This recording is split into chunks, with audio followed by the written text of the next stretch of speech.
Halo sahabat Kompas.com, ketemu lagi sama aku Michela dalam program populer sepekan Kompas.com. Seperti biasa, sebelum memasuki akhir pekan, mari kita ulas lagi informasi-informasi terpopuler sepanjang minggu ini.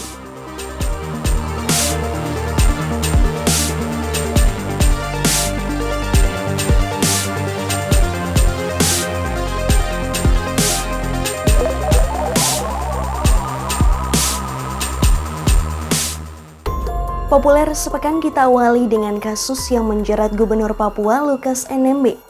Lukas menambah panjang daftar panjang gubernur yang terjerat kasus korupsi. Pasalnya, ia ditetapkan KPK sebagai tersangka suap dan gratifikasi pembangunan infrastruktur Papua. Dugaan korupsi yang dilakukan Lukas diperkirakan mencapai ratusan miliar, mencakup dana operasional pimpinan, pengelolaan PON, hingga pencucian uang.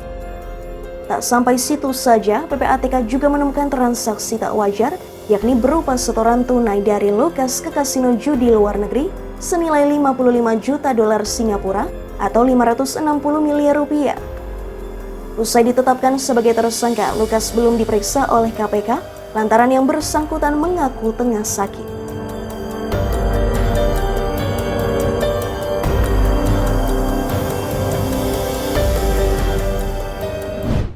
Sorotan lainnya yakni perkembangan kasus dugaan pembunuhan berencana Brigadir Polisi Yosua oleh mantan Kadif Propam Polri Verdi Sambo.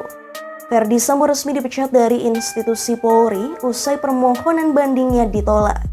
Kini Sambo pun dibayangi ancaman sanksi puluhan tahun penjara, bahkan mungkin hukuman mati.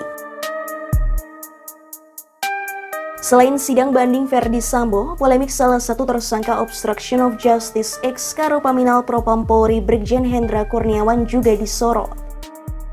Baru-baru ini, Indonesia Police Watch mengungkap bahwa Hendra diduga menggunakan private jet saat mengunjungi kediaman orang tua Brigadir Yosua di Jambi.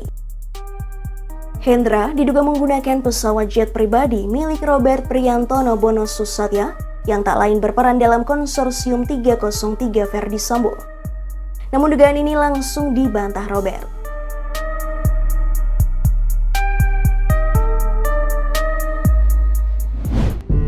Kabar berikutnya, jenazah Ratu Elizabeth II akhirnya dimakamkan setelah disemayamkan selama 4 hari di Westminster Hall. Ratu Elizabeth II dimakamkan di Kapel St. George, Kastil Windsor, London pada Senin 19 September 2022.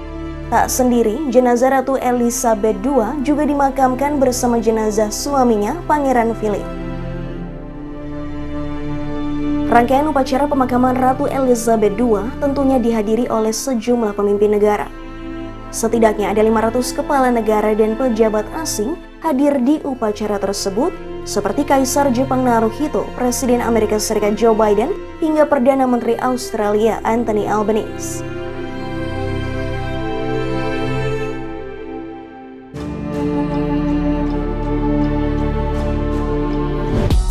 Kabar soal pelindungan data pribadi juga menjadi perhatian publik. Pasalnya, Dewan Perwakilan Rakyat mengesahkan rancangan Undang-Undang Pelindungan Data Pribadi atau RUU PDP pada Selasa 20 September 2022. Dengan pengesahan UU PDP ini, Indonesia akhirnya memiliki payung hukum pertamanya terkait pelindungan data pribadi.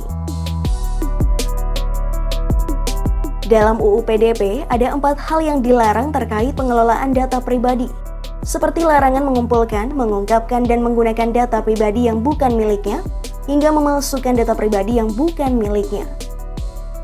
Tak tanggung-tanggung, mereka yang melanggar ketentuan ini bisa terancam pidana penjara 4 hingga 6 tahun atau denda 4 miliar rupiah hingga 6 miliar rupiah.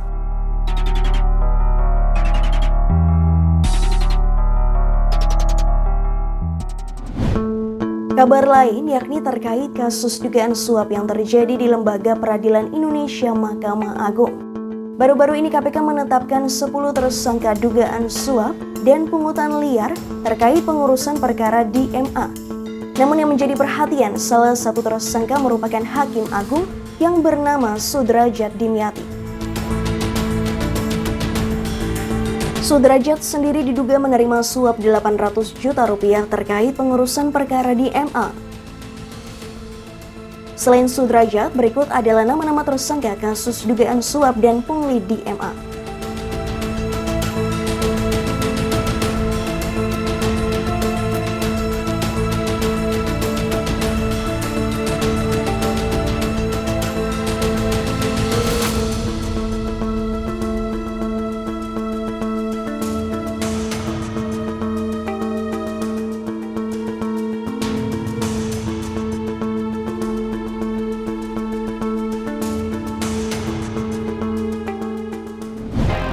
Demikian populer sepekan kali ini, simak informasi terupdate lainnya hanya di kompas.com, Jernih Melihat Dunia. Happy Weekend!